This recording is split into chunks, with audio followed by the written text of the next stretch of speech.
empreendedores a se conectarem com investidores, com fundos, e através da Gold Street também analisamos, né, as startups que acabam chegando, construímos um relacionamento aí com quem está na linha de frente, está inovando. Então, acho que o tema de hoje é muito relevante. Bom, fora a caminhada de startups aí, sou casado com a Thalita, amor da minha vida, minha melhor amiga, e ainda sem filhos, e sou cristão. A gente tenta fazer tudo, né, considerando isso, tudo que a gente faz. Então é um privilégio estar aqui. Acredito muito que empreender é a ciência de acreditar no que ainda não se vê, né? O empreendedor, ele tem isso no seu DNA. Então, feliz de estar aqui com vocês.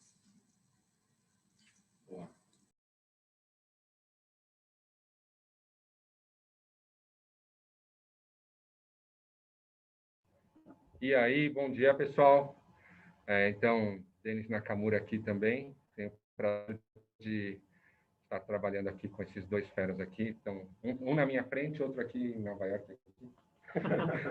Mas, então, eu sou Denis Nakamura, sou engenheiro, tá? Sou casado também, com a Mônica, tenho 37 anos. Me converti aí, vixe, não sei fazer conta, mas foi em 97. E tive a oportunidade aí de ajudar aí algumas grandes startups, né? Fui gestor aí de dois unicórniozinhos aí, né? Um deles, inclusive, fez o segundo IPO 2 semanas atrás, aqui na B3, na Bovespa, né? E tenho algumas startups, sou mentor, né, de algumas startups aí na parte de alimentação, na parte de saúde, né, de robótica também. Então, tem bastante coisa diversificada aí. Tenho o prazer de ser um dos mentores aí da Bluefields, né, da aceleradora Bluefields, do Paulo, que acabou de comentar. Também um dos sócios, né, da Gold, como o André comentou. E sou mentor também de algumas outras instituições, né? Então, da Oracle lá, mais recentemente também da Poli, né? Da USP, tudo na parte de startup. E tive a chance também de ajudar a criar alguns e participar de outros hackathons. Para quem não sabe, aí depois pergunta aí para o André, para o Ícaro, que aí eles bolam um momento para a gente falar sobre. Mas alguns hackathons aí de algumas grandes empresas, né? Unimed, Cargill, algumas outras instituições, Unicamp, que mais? UFSCar, e também da NASA aí, bem diferente, bem divertido. Mas é isso, deixar o Gustavo falar. Legal, bom dia, pessoal. Prazerzaço estar com vocês aqui. Vou dar boas-vindas a um monte de gente que está aqui, que a gente conhece, especialmente para a Clarissa, minha esposa, que está aqui assistindo também. Bom, sou casado com a Clarissa, tenho 2 filhos maravilhosos e sou fundador e idealizador da Gold Street. Tenho o prazer de ter como sócio o Denis e o Paulo, o Denis aqui em Nova York. E essa caminhada de investimento e de sessão de startups, a gente tem caminhado aqui já, haverá bastante coisa, tendo bastante experiência adquirida. Tenho podido também mentorear várias empresas, além da Bluefields, da empresa que passa para a aceleração da Bluefields, também no programa Conecta São Paulo, do Governo do Estado de São Paulo, como mentor lá com eles. Então, a gente tem tido uma experiência muito grande, visto bastante negócios acontecendo, negócios bem interessantes, outros nem tanto, mas o que é interessante de falar é que a gente está num momento especial, não só para nós como um fundo de ter oportunidade de investimento, mas para vocês também que queiram saber como investir, como empreender, é o que a gente vai conversar hoje aqui, um papo bem legal. Quero agradecer ao André também por estar com a gente aí, fazer essa parceria de poder falar desse momento, né? E Empreendedores do Reino, também sou fã, já também lá, participei de um podcast, tem podcasts fantásticos lá. Quem não entrou ainda, aconselho a entrar, porque tem muita informação legal, gente muito boa falando. Eu fui um dos menores ali, mas tem gente muito boa falando. Então, é um prazer estar com vocês aqui de novo, podendo discutir esses temas da paridade. Maravilha, maravilha. E só lembrando, gente, nós estamos aqui diretamente do Bendito Coworking, esse ambiente incrível. Cara, para você ter noção, você chega aqui na parte do estúdio do Bendito Coworking e ele te dá um portal para Nova York, como temos dito aqui. Então, você tem a oportunidade de gravar aí internacionalmente. Aí, ó, tá vendo? Uma mão aparece. É isso aí, ó. Maravilha, gente. Sem mais delongas, antes deixa eu só complementar o que eu estava falando. Cara, Bendito Coworking, ele tem 2 unidades aqui em São Paulo, na região da Paulista. É uma estrutura incrível. Se você busca um coworking com um ambiente diferenciado, um ambiente incrível, esse é o lugar. Então, depois procura saber aí sobre o Bendito Coworking e com certeza você não vai se arrepender. É um coworking excelente. Pessoal, para a gente entrar no tema, vamos lá, vamos falar sobre investimento. Eu vou jogar a primeira bomba aqui para o Paulo Maitá, como economista de formação. Paulo, quando a gente fala em investimentos, né, para uma pessoa mais leiga, digamos assim, logo se pensa em B3, em Bolsa de Valores. Você pode dar um resumo assim, sobre os tipos de investimento possíveis que uma pessoa pode fazer? Legal, essa é uma boa pergunta. Geralmente, investimento, ele tá... Claro que o número de pessoas investindo na Bolsa de Valores tem crescido muito, né? Passou de 2 milhões aí, me corrija se eu estiver errado, e há um tempo vem crescendo demais. Então, as pessoas brasileiras estão vendo que, às vezes, deixar seu dinheiro na poupança, investimentos que são considerados renda fixa ali, já não compensam tanto no longo prazo, né? A não ser, talvez, uma reserva de emergência e tal. Então, depois disso, o pessoal tem buscado investimentos que mantenham uma certa liquidez, né? Ou seja, que esteja disponível quando você precisar, mas que também ajude a ter uma rentabilidade maior, né? E princípio de economia, quanto maior a rentabilidade possível, maior o risco, né? Eu vejo também uma movimentação de muitas pessoas investindo em imóveis, também descobrindo que dá para investir valores até menores e depois de uns anos ter um retorno disso. Claro, todo tipo de investimento tem a sua complexidade, seu nível de risco, né? E também tem investimentos mais arrojados e que você toma um pouquinho mais risco, por exemplo, investimento em startups, você investir em um novo negócio, você investir numa possibilidade que pode se tornar uma empresa de sucesso no futuro, pode gerar muito emprego, pode contribuir para uma cultura melhor para uma sociedade. Então, todo investimento ele gera impacto, né? A gente estava até comentando antes fora do ar aqui sobre alguns de nós investimos na bolsa, né? E até nisso a gente tem que ter uma certa mordomia, tem que ter total mordomia em como aplicar o tesouro que Deus deu para a gente, né? Considerar a cultura da empresa que a gente está investindo, porque uma ação você é um sócio daquela empresa, seja R$10 de uma ação fracionada que você comprou, seja um lote de 100 ali. Então, a empresa está usando o seu dinheiro para se capitalizar e para crescer, né? Então, a gente precisa ser muito diligente em analisar essas empresas e qualquer investimento que a gente faça. Então, lembrando que a gente está investindo nosso tempo, né? Todo dia a gente tem 24 horas de como a gente investe nosso tempo. Então, passei por algumas coisas aqui. Também tem outras coisas que são investimentos, modelos bem mais inovadores que têm surgido também, como o Equity Crowdfunding, que não vou dar um spoiler aqui, mas vai ser um dos temas futuros dessa nossa conversa. Legal, legal. Incrível isso. Gente, lembrando que no final do nosso bate-papo aqui, você que está aqui no Zoom, você pode mandar perguntas e aí a gente vai ter esse tempo de perguntas e respostas aqui, tá bom? Denis, você falou um pouco sobre a sua jornada, né, dentro de algumas startups e de algumas que já deixaram de ser startups, né? E qual que é o momento que uma startup ela precisa começar a olhar para levantar capital externo? Quando uma startup precisa começar a olhar para isso? Então, na verdade, isso tudo depende do planejamento, né? Então, assim como toda empresa, a startup, desde o começo, na verdade, antes de nascer, ela precisa ter um bom planejamento.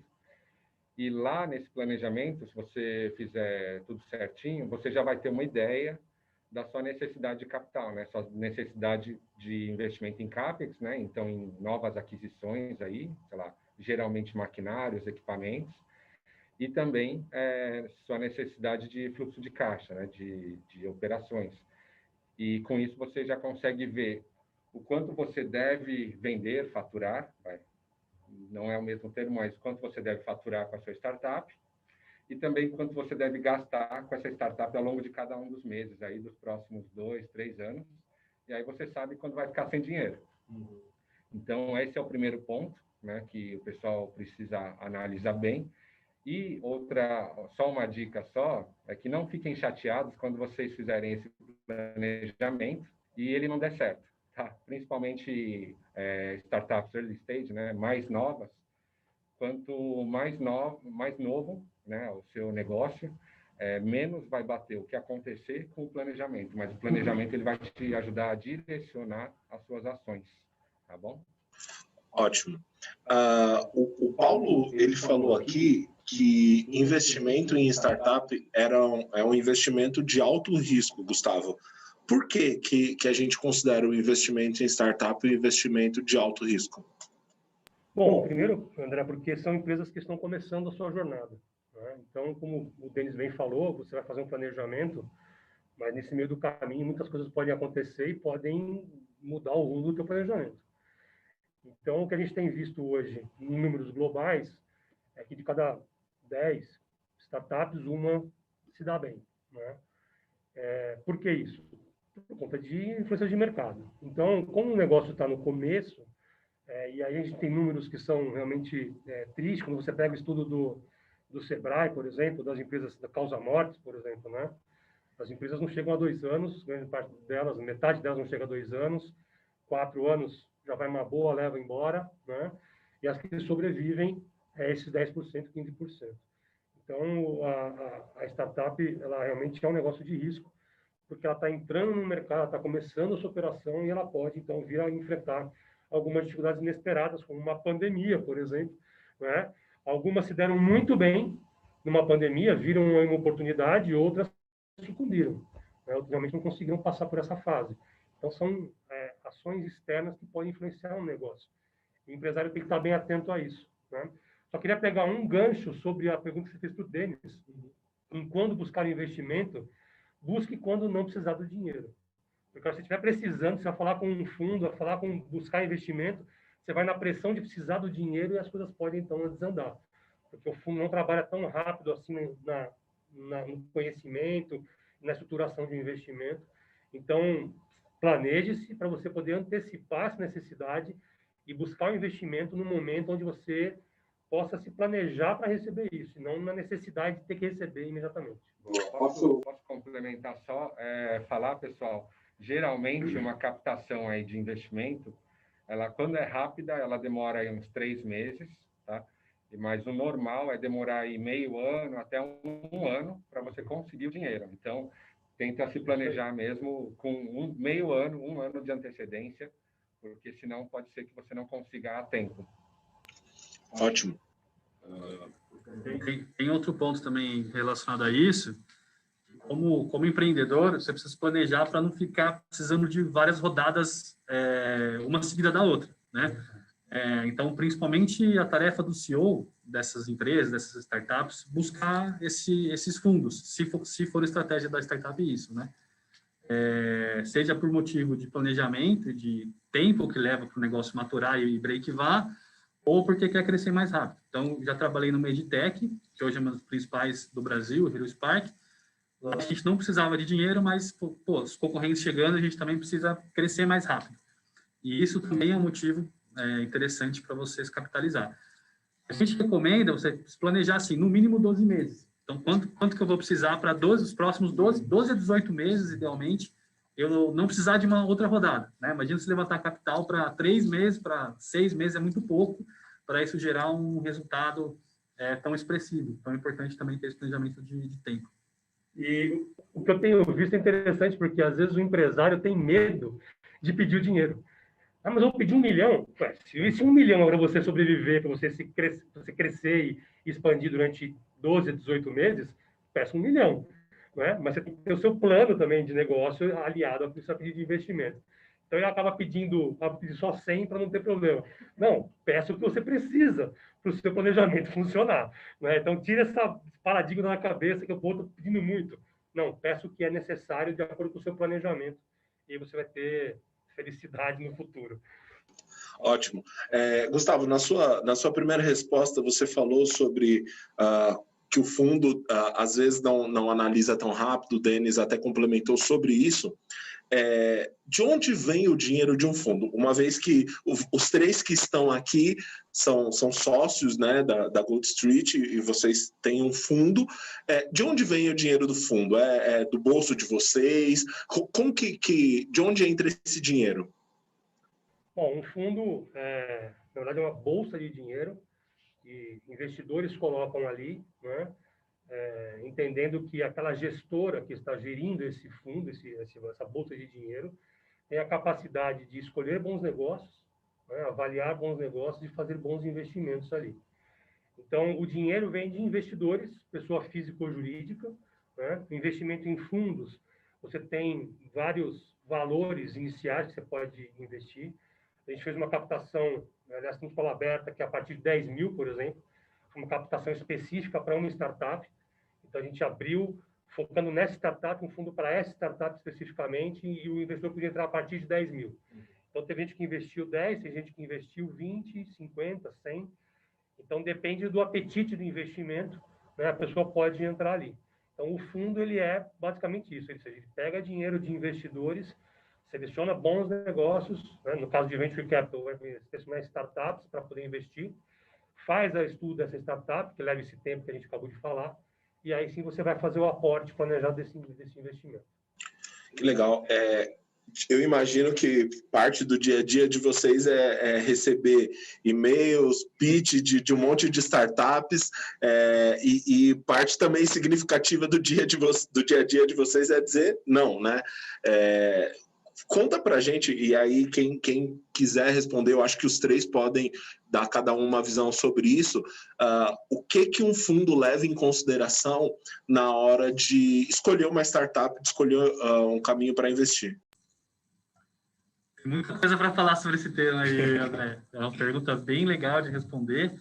Eu vou falar uma primeira parte da pergunta, depois vou passar a palavra aí, mas a primeira coisa que a gente tem que entender é que se realmente a startup está no ponto certo, né, se ela está na maturidade ideal, se ela realmente precisa captar agora.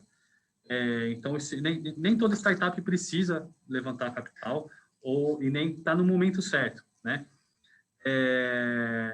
E também o impacto de propósito, né? O que essa startup está fazendo no mundo, o que esse negócio vai impactar, qual que é a teoria de mudança ali. Todo investimento, ele acaba virando uma sociedade, né? Então, é muito importante a gente investir em relacionamento. Então, esse tempo, a gente podia fazer uma ferramenta automatizada de valuation lá, com um robozinho que fala, não, essa empresa é viável, essa empresa não, põe um Big Data lá para validar o mercado, beleza.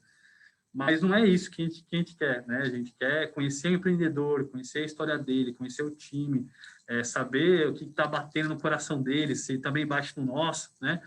Sentir isso, assim. Então, isso leva tempo, né? Para você conhecer uma pessoa. Quem que pediu em casamento logo no primeiro dia aí, né? Ninguém faz isso.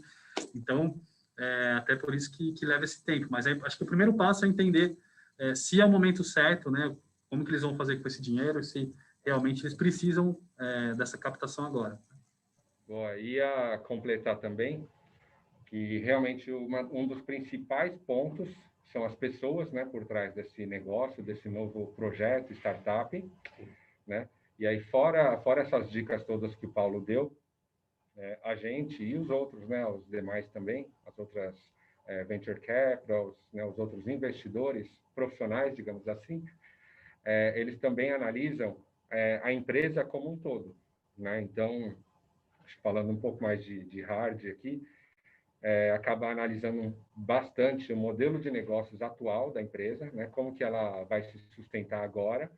Já consegue, os investidores, pela prática de mercado que já tem, acabam conseguindo também fazer suposições do que pode acontecer no futuro, né? Novos modelos de negócios que podem sair da mesma startup novas spin-offs, né, que são novos bracinhos de negócios que podem nascer também dessa mesma startup, potencializando o negócio que ela já está sugerindo, né? E fora isso, também tem toda a parte financeira, né? Se a startup não for tão inicial, já estiver faturando e tudo mais, também tem a análise toda financeira para ver o natural, digamos assim, de uma análise fundamentalista, né? Então, acaba entrando lá os indicadores financeiros, EBIT, EBITDA, faturamento, essas coisas todas, risco, né? E, deixa eu ver aqui mais. Aderência da solução ao mercado. Aderência, sim, market fit, né, que a gente fala. E também a parte societária. A gente já pegou startup que a gente não pôde investir, porque a sociedade estava muito bagunçada e não fazia sentido entrar com esse risco societário.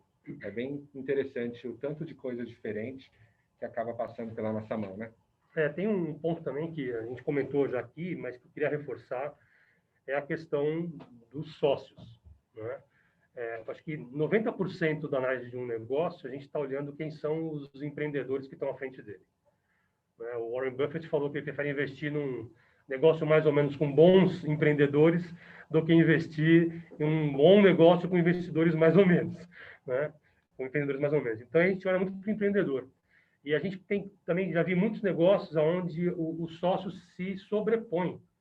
Então, 3 engenheiros se juntam para fazer uma empresa e os 3 são engenheiros, os 3 dominam aquele negócio. Então, você não tem um cara de vendas, um cara financeiro, um cara que olha para o mercado, um cara de marketing, não tem as outras características que a gente precisa ter no time empreendedor, né? Eles acabam se sobrepondo. Então, a gente procura também times que sejam complementares. Então, aqui na Gold Street, a gente tem um time complementar. O Paulo tem uma visão econômica muito legal das coisas, o Denis também, uma questão de crescimento de negócios, eu tenho um background de tecnologia e também vendas, quer dizer, a gente se complementa na solução aqui da Gold Street. E o que a gente olha na empresa é exatamente isso, ou seja, esses empreendedores, eles se complementam, né? Então, essa questão de avaliar quem são os empreendedores, como é que eles pensam, como é que eles caminham, como é que eles decidem, né? É uma coisa que o fundo olha muito, porque a gente vai, como o Paulo falou, né? Vamos casar um tempo com esses caras, né? Com essas pessoas, e a gente tem que entender se eles são pessoas ensináveis, se eles aceitam um conselho nosso ou dos mentores que a gente coloca à disposição deles, né? Se eles estão dispostos a, no momento do meio do caminho, pivotar o negócio deles, ou seja, mudar de rumo, né? Se eles estão prontos para crescer a empresa também, porque você tem aquele empreendedor que fala assim, não, cara, estou aqui, mas está legal, não estou almejando nada, mas como é que eu falo com o investidor que o empresário não quer crescer, né? Então, a gente tem que olhar uma série de aspectos para poder decidir, não, essa que eu vou investir, é nessa que eu vou entrar. Muito legal. Eu tenho... Bom, agora surgiram um monte de dúvidas aqui, mas eu vou começar com a minha pessoal. Eu gostaria, se o Paulo pudesse falar um pouquinho sobre isso. A gente falou sobre a qualidade dos empreendedores, né? Que a gente vai analisar se tem fit com o que o fundo está buscando. Também o Paulo e o Denis falaram sobre os economics, que tem que fazer sentido também, sobre para onde a empresa está indo, e justamente sobre para onde a empresa está indo. A questão do mercado endereçável, a gente precisa olhar qual é o tamanho do mercado para qual aquela empresa está se direcionando, está direcionando a solução dela? Sim, esse é um aspecto muito importante, mas eu vejo mais ele como um mínimo, porque a gente tem que... O Denis falou uma coisa muito interessante de investigar a fundo o modelo de negócio, porque a gente, como fundo, precisa estressar as hipóteses do que pode acontecer, porque esse mercado ele pode virar daqui a um tempo um outro mercado. Podem ter mercados tangentes ali, migrem para esse mercado, ou esse mercado migrar para os mercados tangentes, né? Podem ter algumas convergências, por exemplo, a gente fala muito hoje de convergência biodigital, né? Onde os setores de saúde, agronegócio e alimentação, eles têm se fundido, de certa forma, empresas que são historicamente de alimento estão entrando, tendo soluções agora para a saúde, e de forma subsequente isso acontecendo muito. Então, a gente tem que entender muito profundamente isso, não só o mercado atual, mas o que pode ser amanhã? Porque existem caminhos, existem hipóteses, a gente sabe que isso vai acontecer. Não que a gente vai acertar exatamente o que vai acontecer, mas a gente tem que estar ciente com essa visão bem macro estratégica do mercado. Acho que foi o que o Denis colocou aqui muito bem. Queria dar só um exemplo nisso que o Paulo comentou. Um mais claro, um outro um pouco mais recente, que nem todo mundo sabe, mas se você não analisar a fundo, você pode apanhar sem nem mesmo saber da onde veio o tapa. Por exemplo, não sei se vocês lembram, 2 anos atrás, talvez, quando o Snapchat começou a crescer bastante, tá? Então, outro negócio, o Snapchat. E por quê? Porque eram vídeos rápidos, vídeos quase que ao vivo lá, né? E o Facebook, todo mundo começou a falar, e agora? Facebook, né? Que tinha acabado de comprar um Instagram e tudo mais. Na época, você só postava foto. Aí, o que o Facebook fez? Bastou ele colocar uma nova funcionalidade lá, que agora a gente chama de Story, para dar um belo tapa no Snapchat, né? E a mesma coisa acontece bastante, inclusive um amigo meu tem uma dessas empresas, esses Uber, que só aceita mulher, motorista mulher e passageiro mulher, porque aí reduz, né, o risco aí de assédio e tudo mais. Parece uma ideia super legal, mas, cara, basta o Uber de hoje para amanhã colocar um botãozinho lá novo. Tem Uber Black, tem Uber X, coloca lá Uber W, Uber Mulher. Acabou com essa empresa. Então, realmente, você tem que tentar imaginar o que pode acontecer lá na frente. Barreira de entrada, né? O próprio Clubhouse. O próprio Clubhouse.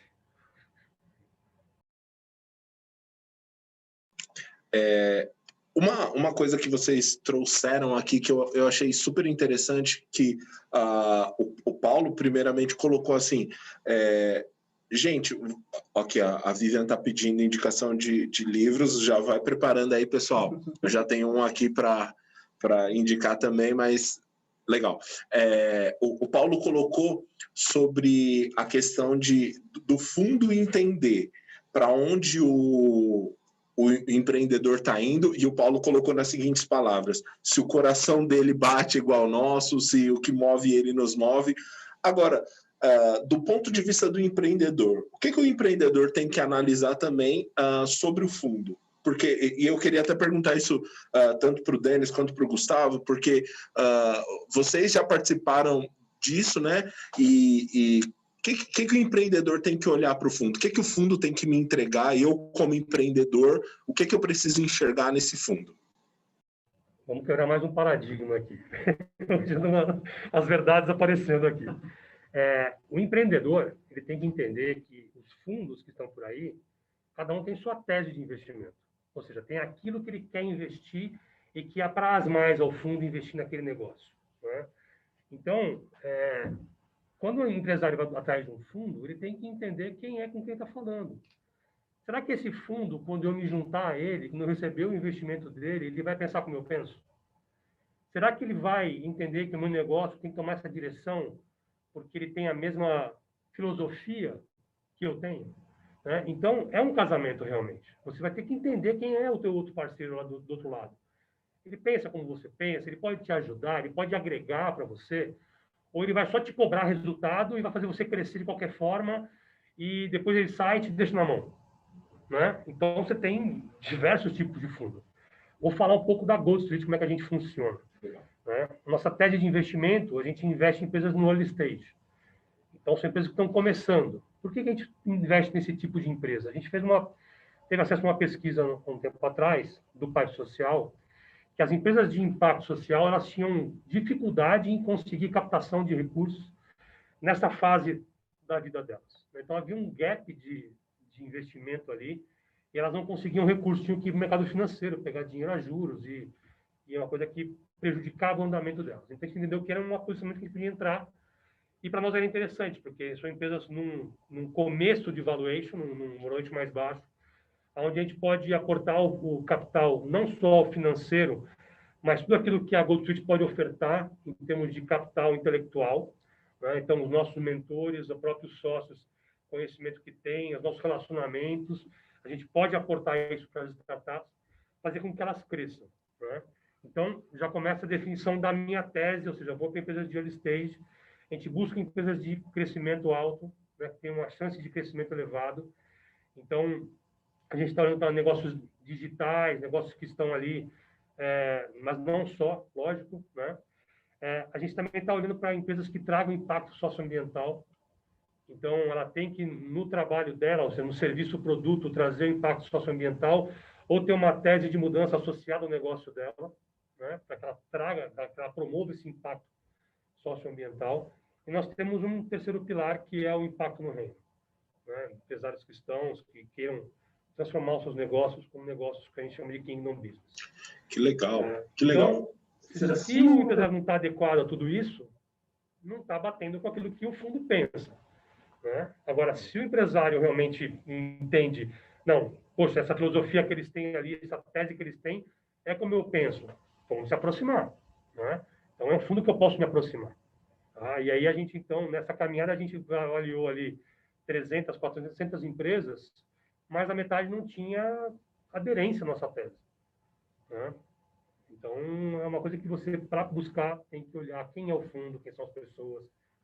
Ia só complementar aqui o Gustavo, porque isso é extremamente importante, né? Você vê a ética das pessoas por trás, os valores, né? O propósito das pessoas por trás desse fundo, porque eu já cansei de ver, já sofri até, com fundos, não sei se eu posso falar que são errados, mas são apenas diferentes, mas fundos que acabam expulsando os fundadores, né? Eu já sofri isso também, junto com os outros sócios. Fundos que têm um propósito diferente, ele acaba comprando uma participação maior do que a sua, e isso dá poder para ele decidir algumas coisas, né? Inclusive mandar o próprio fundador embora. Um grande exemplo, né? Da maçã, o Steve Jobs. Steve Jobs, ele foi demitido lá da Apple, e isso acontece com bastante frequência. Tá? Então, aí que você vê a importância de você, empreendedor, escolher direitinho, né, quem vai ser o seu par aí no casamento, no mundo dos negócios.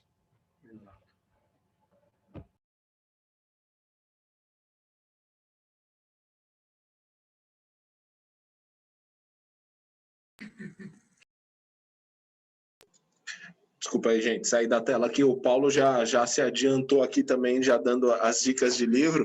Eu só queria complementar um também aqui para a Vivi, o Blitzscaling, do Hoffman.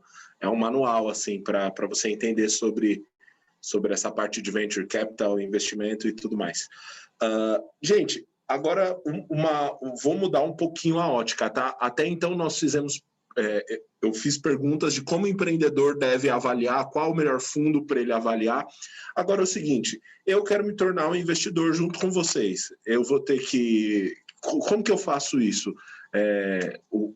Em determinado momento, o Gustavo trouxe aqui que vocês abriram um fundo a partir de R$10 mil. Essa é a única forma. Se eu não tiver esses R$10 mil, existe alguma possibilidade de eu participar de um fundo? Conta para mim, qual que é o caminho aí que eu tenho para... Bíblia, boa. Qual que é o caminho aí que eu tenho para me tornar um investidor junto com vocês?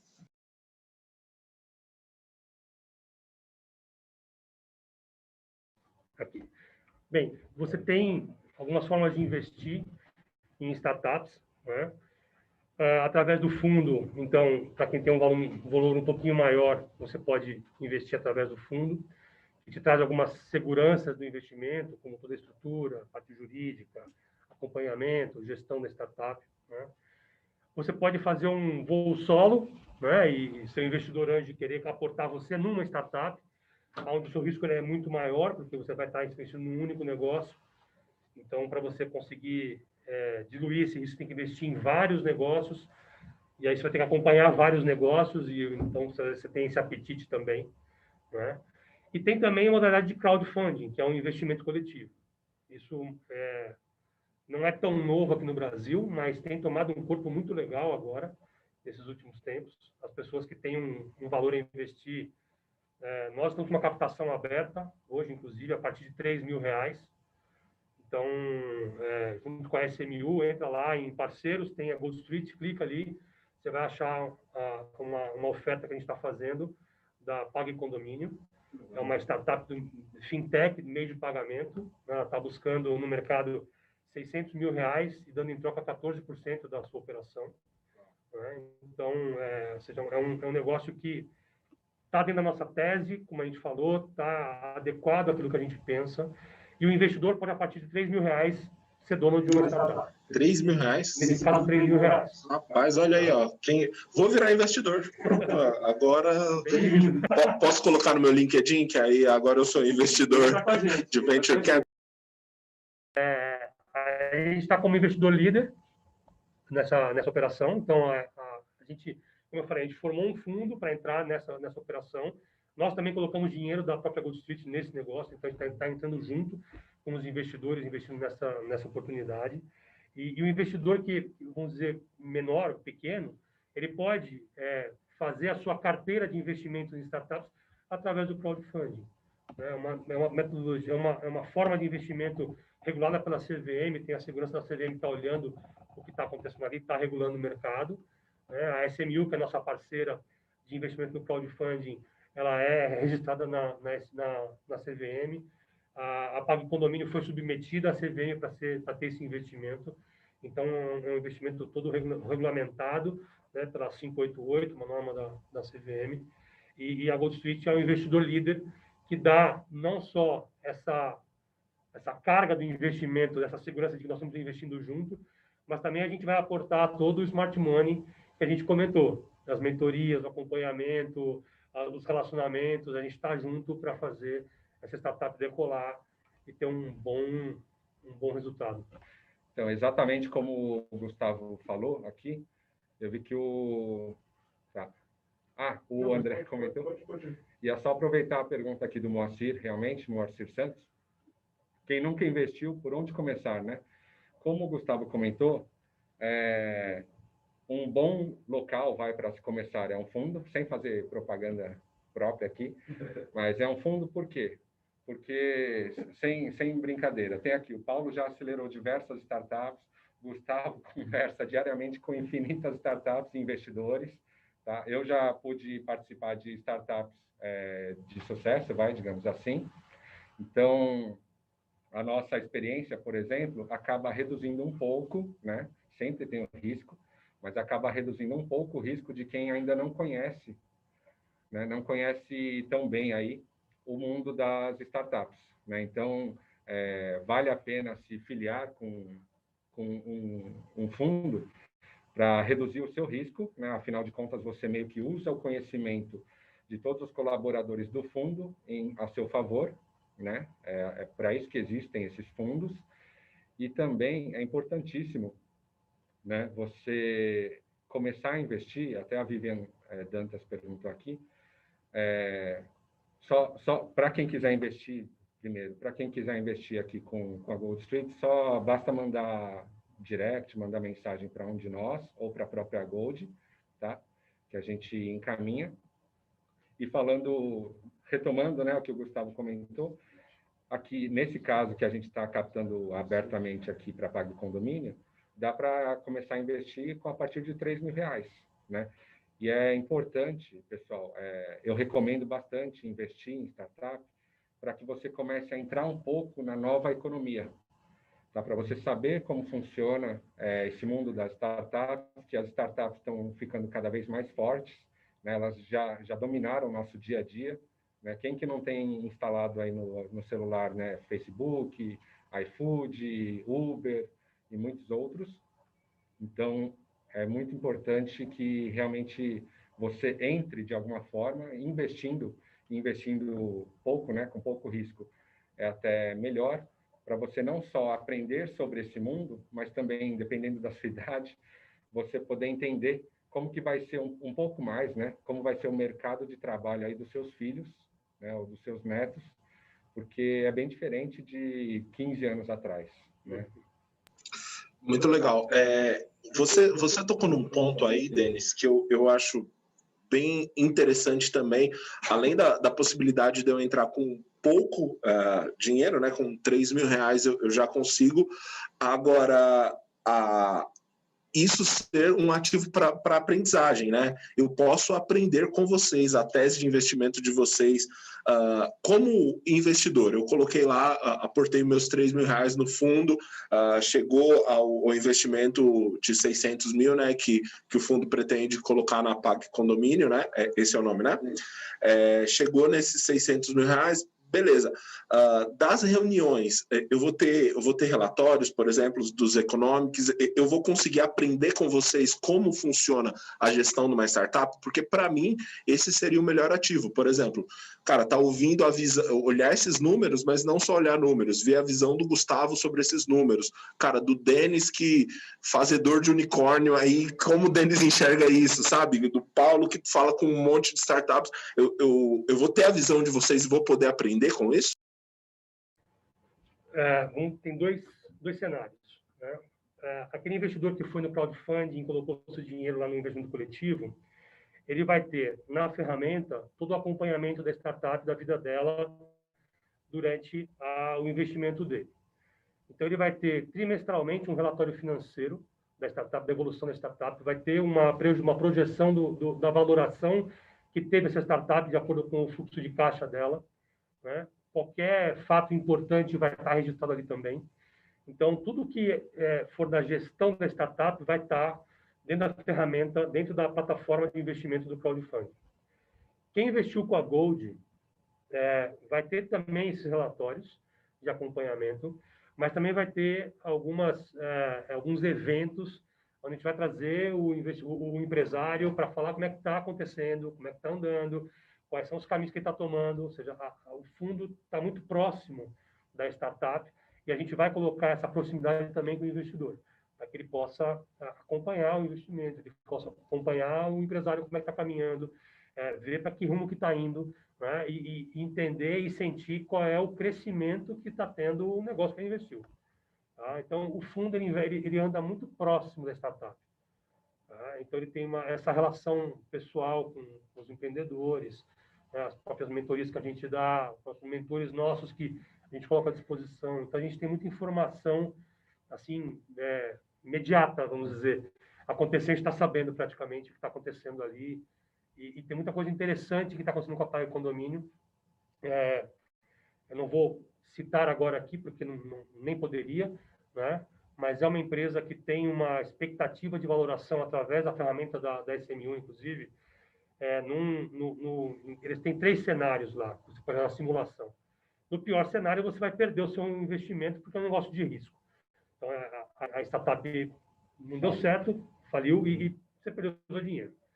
Num cenário de expectativa moderada e no melhor cenário, você pode ter uma valoração em 4 anos de 8 a 19 vezes o que você investiu.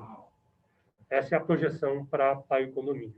Está na ferramenta lá, você pode entrar, fazer a tua projeção de investimento, quanto você vai ter no longo prazo.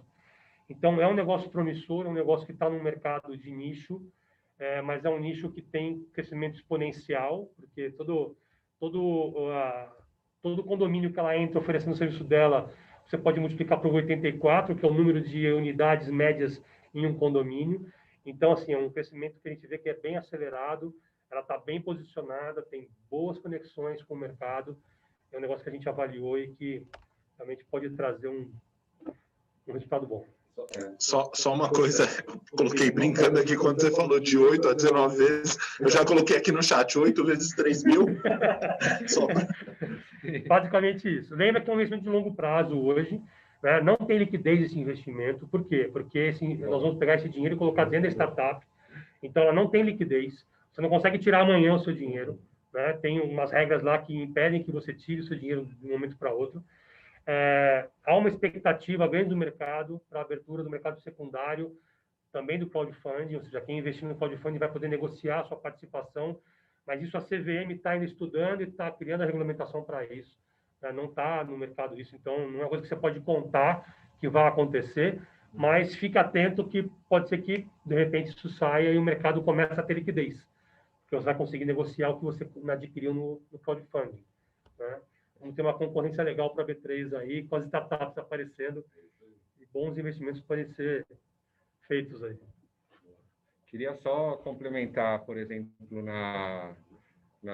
só o que o Gustavo comentou de liquidez, não sei se todo mundo tá por dentro dos termos, né? Liquidez é quando você tem facilidade de retornar esse seu dinheiro, né? Quando você investe numa startup, você tem baixa liquidez, porque você pode pegar o seu dinheiro de volta, né? Igual no fundo do banco, você coloca lá, hoje eu quero tirar. Você vai lá, pede, o banco geralmente te dá em 4 dias, uma semana, ele te devolve o seu dinheiro. Em startup, como a startup ela precisa desse dinheiro, né, para desenvolver os projetos que ela se propôs a desenvolver, então esse dinheiro fica um pouco mais parado, né? Então, geralmente... Parado não, fica lá, fica investido. Indisponível. Indisponível. Mas ele está correndo ali. Exato. A gente fala que startup, né, para você retomar o seu dinheiro, né, os seus ganhos, você tem que aguardar um momento de liquidez, um evento de liquidez. Isso pode ser, geralmente, com a entrada de algum novo investimento, tá, maior, porque aí tem chance de quem entrou antes pode resgatar uma parte do seu investimento, ou quando ele faz o IPO, né, que é colocar ações na Bolsa de Valores, né? Graças a Deus, uma das que eu ajudei aí fez 2 IPOs, né, na Bolsa aqui, na Europa também.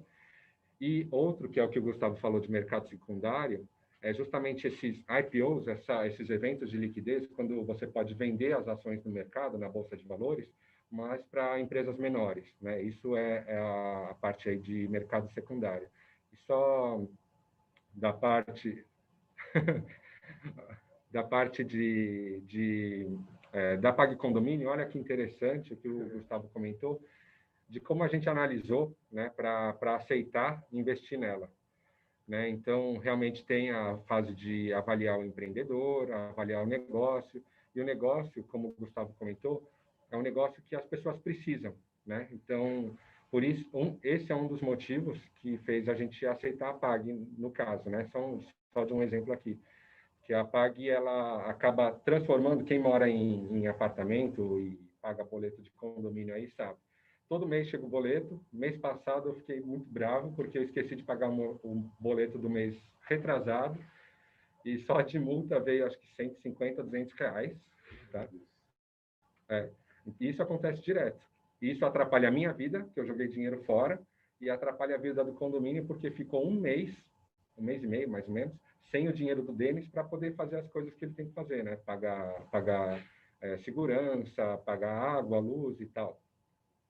Nesse caso, a Pag Condomínio vem e ela pode, né, ele é um banco, uma fintech, né, ela pode transformar esse pagamento em boleto em cartão de crédito. Então, imagina que o Denis nunca mais vai esquecer, recorrente. Denis nunca mais vai precisar lembrar que tem que pagar condomínio, né? E gerando pontos no cartão, né? Exato, gerando milhas aí no cartão. E o condomínio também nunca mais vai ficar sem o pagamento do Denis lá eternamente. Vida longa aos porteiros aí, vão ter os salários atrasados. E o que é legal dessa empresa, e isso também a gente avalia também, é o que a gente chama de roadmap, ou seja, qual é a evolução que ela tem planejada daquilo que ela está oferecendo para o mercado dela, né? Então, a Pag ela tem já um roadmap definido, com vários produtos, a vida do condomínio e do condômino, né? Então, tem desde seguro prestamista e outros mais que vão estar entrando aí logo mais na sequência, né? Então, isso é uma coisa que a gente avaliou também. Ou seja, é uma startup que colocou um produto, mas é só isso? Não, ela tem uma evolução já planejada para os próximos meses aí. E uma coisa muito interessante da Gold Street, né?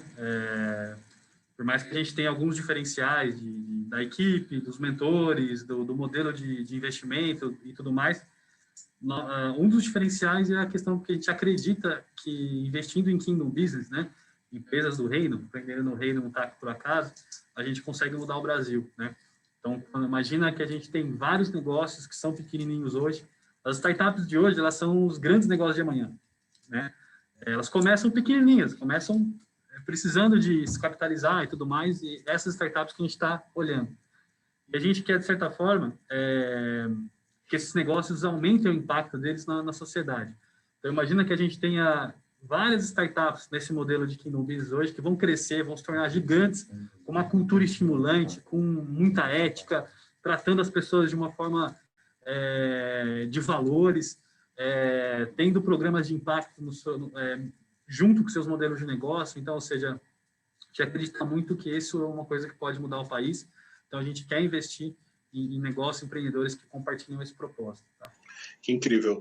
Para você que já ouviu algum dos episódios do Empreendendo no Reino, aquelas trajetórias incríveis, com empreendedores incríveis, e já pensou assim, cara, eu queria fazer parte desse negócio. Agora você tem a possibilidade de fazer parte de um negócio do reino mesmo, um Kingdom Business, e nós acreditamos e oramos e trabalhamos para isso, para que cada dia mais possibilidades como essas, negócios inovadores como estes, sejam difundidos aí no Brasil e cresçam.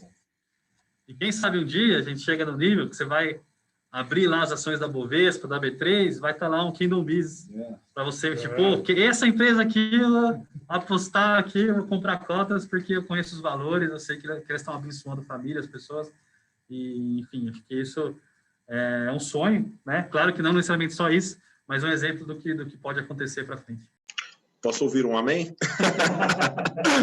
Gente, legal demais. A gente está caminhando para o nosso final aqui. Se você tiver mais alguma pergunta, manda aqui. Se faltou a gente responder alguma pergunta, esta é a hora, enquanto o Gustavo tem a palavra. Tem uma pergunta aqui falando sobre o prazo do investimento. Se você tem que esperar quanto tempo para poder ter esse investimento. Considera, pessoal, o investimento em startup por uns 4, 5 anos. Né? Não que você não vai conseguir ter um evento de liquidez, como o Denis falou, antes disso, mas é um investimento de longo prazo, um investimento que você pode ter esses 4, 5 anos para poder ter a sua evento de liquidez. Depende da startup, ela faz uma nova rodada antes. Ela pode vir a ser adquirida antes disso. Né? Então, esse evento acontece. Mas se planeje para ficar com o dinheiro rendendo nessa startup durante esses 4, 5 anos. Legal. Tem uma pergunta aqui do Samuel. A partir de qual momento deve-se considerar procurar um investidor? Isso depende do tempo de existência ou do momento que a startup está vivendo? Quem vai? Depende de várias coisas. Claro que do momento que a startup está vivendo também, mas o que é importante para o empreendedor é ele ter muito claro por que eu preciso levantar o investimento. Então, será que eu preciso mesmo? E o que ele vai fazer exatamente com esse aporte se isso acontecer, né? Então, geralmente, chegam startups para a gente que não conseguem responder essas duas perguntas e tudo bem, fala, poxa, a gente entende que não é a hora ou que você não precisa de investimento, não é sair investindo todo mundo ou todo negócio conseguir investimento, não é essa a ideia. Então, acho que a primeira coisa de tudo é realmente analisar se realmente precisa, para quê e como esse recurso vai ser usado. Acho que essas 3 perguntas são preparatórias, são pré-requisitos para você começar a conversar um relacionamento com quem quer investir. Boa. Na sequência aqui, tem a pergunta do Fábio Luiz Fonseca. Podem falar mais sobre as áreas de mentoria após a empresa ser aprovada para o investimento? Claro, então, na verdade, a gente tem serviço de mentoria até para as empresas que ainda não foram aprovadas para investimento, justamente porque a gente quer, o nosso intuito é ajudar o sistema, o ecossistema, né, como o pessoal fala, a comunidade, principalmente de propósito. Então, por exemplo, tem algumas startups que a gente deu mentoria antes mesmo de aprovar. Né? Então, a gente ajudou a modelar um pouco mais o negócio para que tenha maior potencial, para que tenha maior impacto também. Né? Então, tem diversas frentes aí. E na parte o que são essas mentorias? São conversas focadas, né, com experiência, né, com bastante expertise e experiência aí, conhecimento, para ajudar, né, o empreendedor na parte de modelagem do negócio, então melhorar o modelo de negócios. O que a gente mais vê por aí é aquele, sabe, business model canvas, mal feito. Então, a gente ajuda, né, a melhorar isso, o potencial, a gente ajuda a fazer simulações, projeções financeiras, porque não é um negócio fácil, né, de se fazer, trivial, e também, dependendo, tem a parte de mentorias, que é networking, né, então a gente realmente indica pessoas do nosso convívio para fazer algum tipo de parceria, né, então alguma coisa assim, e todos os pilares do negócio. Então, marketing, negócios, né? Pessoas também. Como que você escolhe seus sócios? Isso é importante. A gente falou bastante. Como você sabe se a pessoa que você está conversando com vai ser um bom sócio ou um mau sócio para você? Então, tem bastante áreas diferentes aí. Ótimo. Tem uma pergunta aqui do Roberto.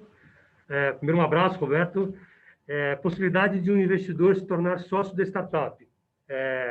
100% de possibilidade. Né? Quando você investe no fundo, você está comprando uma parte daquelas startups que está investindo. E quando você vai no crowdfunding, você está realmente comprando uma parcela da startup através do seu investimento no crowdfunding. Você vai virar um sócio dela. Não é um sócio majoritário, ele é minoritário, mas você vai realmente adquirir uma parte daquela startup. Você vai virar um sócio dela. E você vai ter os seus direitos de sócio adquiridos ali naquela... Eu queria já aproveitar essa sua resposta, Gustavo, para fazer uma minha. Quais são meus direitos e minhas obrigações como sócio dessa startup se eu investir através do crowdfunding? No crowdfunding, você tem lá uma aquisição de uma parcela da startup. Né? Quais são os seus direitos sobre aquela startup? O direito de você ter as informações do que está acontecendo com o negócio. Né? A gestão da startup, você não vai influenciar na gestão dela, né? Porque você está adquirindo uma cota pequena que não te dá essa possibilidade de gerir junto com o empresário. Né? Mas você vai ter acesso também ao empresário, às informações da startup, como ela está caminhando. Você vai poder pedir informações do que você queira saber. Né? Então, ou seja, o relacionamento com a startup ele é muito próximo, mas você não vai estar na gestão da startup. Até porque aí entra Código Civil, a questão de participação na empresa, qual é a participação que eu tenho que ter para ter a gestão, para tomar as decisões da empresa. Né? Então, não é isso que a gente está falando. Né? Mas você vai ser proprietário daquela empresa. Em qualquer evento de liquidez que haja, se ela for adquirida, você vai ter que ficar sabendo antes que ela vai ser adquirida e por quanto vai ser, e qual vai ser a sua participação nisso, como vai ser a sua remuneração. Você pode, em alguns casos, escolher não ser vendido, permanecer com o seu investimento ali, depende da forma como foi feito o contrato, isso está tudo detalhado dentro da ferramenta, né, da SMU. Então, tem algumas possibilidades que você tem aí em relação à sua participação dentro da startup. Se você for uma pessoa que pode agregar muito, tenha muitos conhecimentos, pode trazer isso para a startup, em um momento você pode, inclusive, até falar com o empresário e colocar isso à disposição dele também, que eu acho também que é legal, é válido. Né? Então, ou seja, as possibilidades são várias. Aí. Ótimo. Seguindo aqui, tem uma pergunta da Elaine, e eu acho que o Paulo gostaria de responder essa pergunta. A Elaine perguntou o seguinte: a Bluefields ajuda empresas que desejam iniciar do zero com uma boa tese? Digo, o empreendedor que tem uma boa tese de Oceano Azul, acho que é menção ao livro lá, Estratégia do Oceano Azul. Sim, o próprio nome, né, Bluefields, é do Blue Ocean Strategy, né, do Oceano Azul de inovação, e o Fields de campos missionários, né. Então, ao inovar, a gente está cumprindo a nossa missão ali, né. Então, quando a gente começou a Bluefields, tem uma pergunta interessante da Elaine, um abração aí para ela. Quando a gente começou, foi programas de aceleração. Então, startups que já estavam um pouco mais maduras, mas a gente percebeu que a maioria das startups que se inscreviam, talvez 50% ali, não estavam nesse ponto ainda, estavam numa fase bem inicial da jornada, não estava no ponto de pensar em crescer, estava no ponto de pensar, será que esse negócio dá certo? Será que essa inovação funciona? Será que tem fit de mercado? Então, a gente criou o Sparks, que são as primeiras faíscas ali da inovação, que é o programa de validação, né? A gente já rodou 5 programas desse aí, e esse ano a gente está, inclusive, expandindo um pouco, com algumas ideias mirabolantes aí, para que a gente rode um programa nacional chamado Acelera Brasil, para que a gente ajude 300 startups em várias regiões do Brasil ao ano a chegarem nesse estágio de validação. Em termos de valuation, que está chegando aqui na questão de investimento, basicamente sair do 0 a 2 milhões de reais de valor em poucos meses. Então, essa é a ideia do programa de validação, em preparar as startups para que elas estejam no estágio mais avançado de acelerar e começar a procurar um investimento aí, também respondendo aquela outra pergunta anterior do tempo ideal. Legal. Na sequência, tem uma pergunta do Pedro Henrique aqui. Olá, pessoal. Tenho uma startup do Reino. Estamos planejando e testando desde 2019 na área de bem-estar e prevenção. Como podemos avançar na avaliação e captação de investimentos? Entra lá no site da Gold Street, goldstreet.com.br. Para quem quiser receber investimento, tem lá uma abinha, quero receber investimento. Entra lá e fala com a gente. Lá tem a nossa tele, tem mais informações e tem como você mandar uma mensagem para a gente. E já aproveitando, quem quiser investir, também tem uma abinha lá, quer investir, né? Então tem pelo crowdfunding e tem pelo fundo. Também fala com a gente vai te direcionar de acordo com o que você quer de investimento. Tá? Mas para startup, entra lá, manda para a gente mais informações. Se tiver um pitch pronto, manda para a gente também, que a gente vai avaliar e vai começar uma conversação aí com vocês. Ótimo. Já que na sequência tem a pergunta do Alex, vocês mencionaram no início o cuidado com o formato legal da empresa. Qual vocês acham o mais adequado para startup que ainda está chegando nos 100K por ano? Fala, Alex. Então, eu não entendi tão bem a sua pergunta, mas vou responder aqui dos dois formatos que eu entendi. O primeiro, formato legal, para mim, seria ser um MEI, um limitada, até esqueci o nome do outro, mas é formato de atividade, né, da empresa. Então, obviamente, com 100 mil por ano, você ainda está no simples, né? Você ainda está no simples, né? Então, continue por conta, né, dos impostos, né? E já se preparando, conforme você vai crescendo, já se prepara para mudar aí para outro formato, né, para outro regime de tributação. Planeja isso, né? Planeja aí já com pelo menos um ano de antecedência, porque você tem uma ideia, né, de quando você vai estourar esse limite aí de mais ou menos 4 milhões de reais por ano, né? E fora isso, isso que eu comentei pode variar um pouquinho, dependendo se você tem ou não investidores, porque dependendo do seu negócio e dependendo dos investidores que você tem, às vezes os investidores acabam exigindo, para reduzir ainda mais o risco, né, deles, eles acabam exigindo ou pedindo para você já nascer como se fosse, por exemplo, uma SA, sei lá, uma empresa SA. Então, quando eu entrei no iFood, a gente era pequenininho, mas já era SA, porque aí tem algumas barreiras principalmente riscos trabalhistas e tudo mais, que acaba reduzindo, né, para o investidor, dependendo do formato, tudo depende bastante.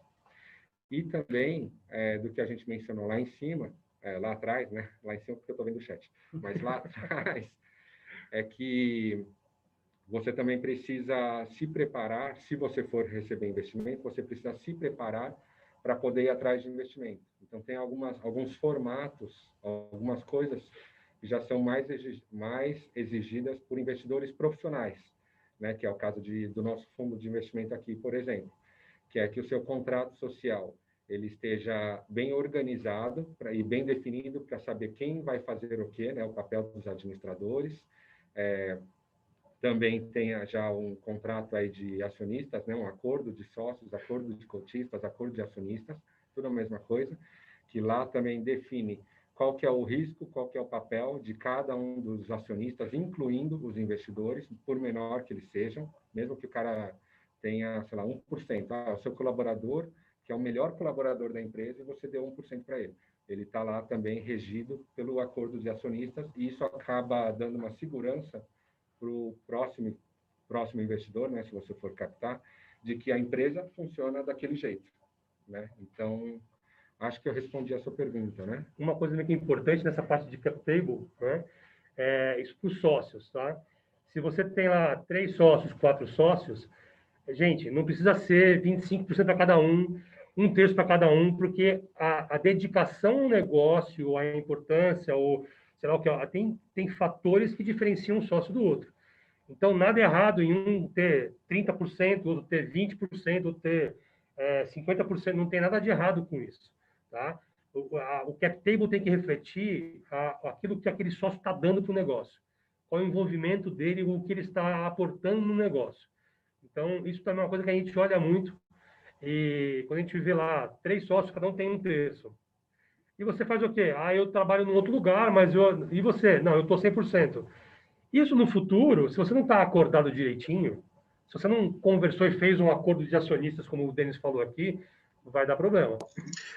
Eu já tive essa experiência do outro lado da mesa, do lado da mesa de como empreendedor. A startup que eu fazia parte, ela não foi investida justamente por um cap table todo bagunçado. É realmente muito importante isso. Pessoal, 2 últimas perguntas aqui, porque já passou um bom tempo, então vamos lá para essa do Fernando. Você topa responder, Paulo? Então, manda lá. Muito legal aqui a pergunta do Fernando. Claro, é muito difícil avaliar assim, tá, Fernando? Assim, por uma mensagem e tal, teria que investigar como foram validadas as hipóteses, investigar a validação das personas, fazer toda uma due diligence do modelo leve, light, né, que a gente faz no início da GoldSfit, então é difícil responder sim ou não. E a gente debate muito entre nós, né?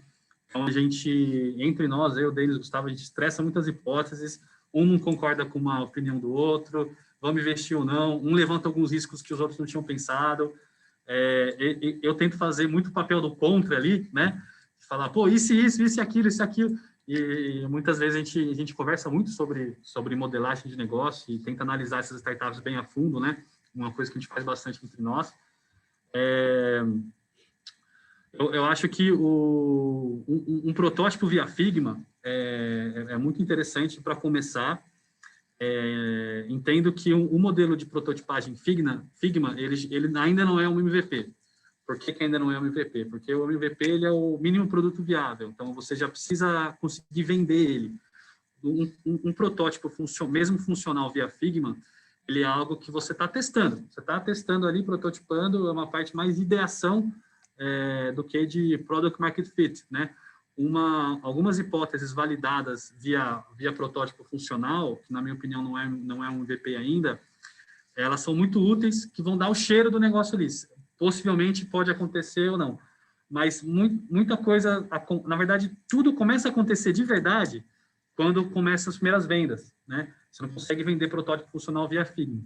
Então, acho que o protótipo funcional é um passo anterior, ou 2, do MVP de fato. Então, analisando aqui, né, talvez tenha uma caminhada ainda até lançar o MVP, e aí pós-MVP entraria um investimento nesse sentido aí. Complementando aqui o que o Paulo comentou, sempre, né, bom, tirando aqui as oficialidades, sempre dá para você receber investimento, né, depende do investidor. E, por exemplo, nesse momento, ele é um investidor anjo, é um cara que acredita no seu sonho e quer sonhar junto. Ou 3F. O Family, Friends and Full aqui. Então, cabe a você, é tudo negociação, né? Se você mostrar para ele que esse negócio vai estourar e que se ele colocar R$1 milhão vai ser bom, beleza. Geralmente isso gira em torno de R$100 mil, alguma coisa assim, né? E na parte de MVP, só queria dar um exemplo bem bacana que uma startup que a gente recusou, da parte de construção, não exatamente construção, mas de hospedagem e tudo mais, é que o MVP deles era basicamente um site, uma landing page com um formulário de inscrição, WhatsApp, que os colaboradores, já tinha mais de 6 colaboradores, eu acho, na empresa, na startup. Eles usavam o WhatsApp para se comunicar com esses clientes que usavam a landing page para se inscrever e faziam toda a gestão disso em Excel, tá? Então, com o WhatsApp, uma landing page só e o Excel, eles tinham faturado já mais de R$100 mil num ano. Tá? Então, o MVP pode ser bem E é importante também, bom, pelo menos do meu ponto de vista, do ponto de vista do MVP, ele tem que ser o produto mínimo viável, tem que mostrar que tem a capacidade de faturar e não necessariamente quanto ele está faturando agora, né? É por isso que tem que, de fato, investigar mais a fundo. Mas, pessoal, estamos chegando ao fim. Cara, que bate-papo incrível. Muito obrigado, pessoal da Gold Street, Gustavo, Denis e Paulo. Muito obrigado pela disponibilidade de vocês. Pessoal, para quem quiser saber mais sobre a PAG Condomínios, sobre essa oportunidade de investimento em um Kingdom Business, o Ícaro vai colocar aqui no chat, mais uma vez, o site da Gold Street, tá? Clica lá, clique em Quero Investir, você vai saber mais informações. Também a gente está aqui aberto para conversar, se você quiser mandar no direct ou em qualquer plataforma do Empreendendo, a gente faz essa conexão com o pessoal da Gold Street e também nossas redes sociais, estamos super abertos e à disposição de vocês aqui. Então, vou deixar aqui o microfone aberto para o pessoal dar um abraço na nossa audiência aqui. Isso aí, pessoal. Estamos juntos. Bora aí fomentar o ecossistema e crescer juntos aí. Estamos super à disposição para quem quiser se conectar. E deixar um abraço aí para o Ícaro também, que vocês estão vendo ele aí. Ele fez toda a parte de back-office aqui, ó. Também com a realidade aumentada aqui participando. Valeu aí, Ícaro. Valeu pela participação de todos. Pessoal, valeu mesmo por estarem aqui presentes numa sexta-feira de manhã. É um prazerzaço falar com vocês sobre isso, sobre investimento, sobre empreendedorismo. É isso que vai fazer esse país alavancar. Não tem outra forma, pessoal, que não for o empreendedorismo, as iniciativas empreendedoras e o investimento em cima disso. Então, aproveita esse momento de crise para você criar. Né? Empreenda, faça acontecer, não deixa para amanhã, não. Já faz hoje, tá bom? Obrigado aí para todo mundo. E também, ó, um recado do André, não saiam ainda para a gente tirar um print aqui, né, a foto virtual, ou foto digital aqui, e queria realmente agradecer a presença de todos que estão ao vivo aqui com a gente. Também um grande abraço para todos que vão assistir a gente posteriormente aí, ou estão assistindo, né, a gente posteriormente no YouTube, no canal que seja aí. Mas queria comentar, realmente incentivar que a gente precisa fazer o nosso papel, né? A gente precisa trabalhar duro, né? Como a gente sabe, a gente tem que fazer o nosso lado para a gente poder pedir ajuda para Deus aí, completar o trabalho que a gente não consegue fazer. E também queria incentivar todos mesmo para participarem, para realmente engajarem aí os amigos, né, na nossa comunidade cristã, né, na nossa comunidade com propósito, investir em empresas, né, e serem investidos também por empresas de propósito, tá? Que é realmente dessa forma, ou é uma das formas, na verdade, que eu vejo que a gente consegue aí ser um pouquinho de sal e luz aí nesse mundo todo, tá bom? Muito legal, pessoal. Já estamos aqui abrindo as câmeras. Vamos lá. Eu já arrumei meu cabelo aqui, né? Para conseguir participar da foto. Então, e aí, gente? Vamos abrir as câmeras aí e tirar essa foto. Por favor, mandem também o @ do Instagram de vocês aqui no chat, porque depois a gente vai marcar cada pessoa aqui no nosso Insta. Então, já vai mandando aí, a gente está anotando, e aí depois a gente marca todo mundo no Insta, beleza? Vamos lá. Quem mais? Então, legal, dá um sorriso aí com a máscara. Boa. Gente, muito obrigado pela participação de vocês. Em breve nós anunciaremos mais eventos como estes para enriquecer você, para trazer conhecimento para você, e é um prazer ter você aqui. Se você ainda não segue, siga @Empreendendo no Reino. Nós temos um podcast incrível que, inclusive, essa semana saiu um papo com um pessoal da área do mercado financeiro. Para você que quiser ouvir mais sobre Kingdom Business, vai lá. segue @empreendendo no reino, Bluefields, como tá o arroba da Bluefields? Underline aceleradora. Bluefields, underline aceleradora, e da Gold Street, tá Gold Street VC, né? Gold Street VC, sigam estes arrobas, o nosso pessoal também aqui a gente já vai colocar. E é isso aí, pessoal. Valeu, tenha uma ótima sexta, um bom final de semana. Valeu! Pode fechar aqui.